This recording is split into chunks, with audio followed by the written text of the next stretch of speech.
Pictures of brightly colored packages with names like Fruit Punch, The Joker, and OMG are spread out on a table. Their shiny wrappers are decorated with cartoon characters. They look more like candy. Catherine Turner is a San Diego city attorney. She's showing examples of the drug spice that undercover police officers bought legally over the counter. The spice packages are sold as potpourri, but very expensive potpourri. At $15 a pack, this so-called potpourri can be smoked to mimic marijuana's high. In 2011, California banned the compounds used to make spice. So the chemists, and I've described them as evil chemists, just slightly changed the molecular architecture of these compounds. These changes mean the drug still gets you high, but now is legal again.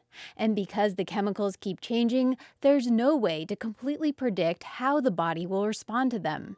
Sometimes that means seizures, comas, and hallucinations. More than 500 people in San Diego were hospitalized for bad spice reactions in the past 6 months, up from around 100 in the 6 months before. Now the city is following other states such as Rhode Island and Florida by banning not just specific chemicals used to make spice, but any compound that produces a similar reaction in the brain. We have multiple labs, and so this is kind of a large lab. Jerry Yang is a chemist at UC San Diego. He pulls from a shelf in his lab a glass tray of 96 tiny test tubes. He explains how they're used to test if a new spice is similar to the old version. And at the end, I just measure how much color is actually being generated.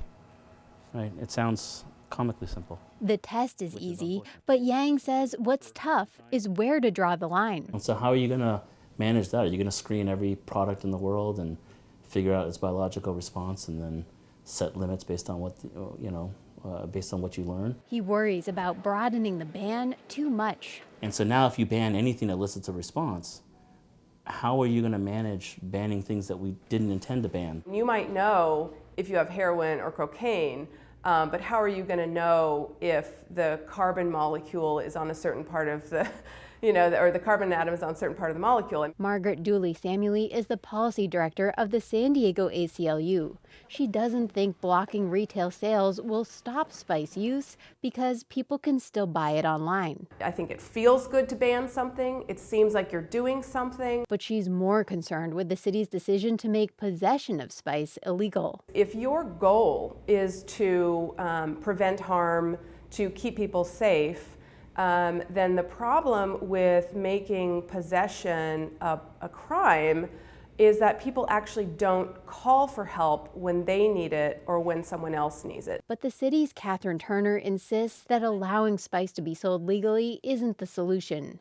And she argues this new law will take the focus off specific chemicals that are banned. And just talk about what is it doing to the human body, and then protecting people here in the city of San Diego from being that guinea pig, that human guinea pig. Because with spice, users never know exactly what they're smoking. Claire Tregesser, KPBS News.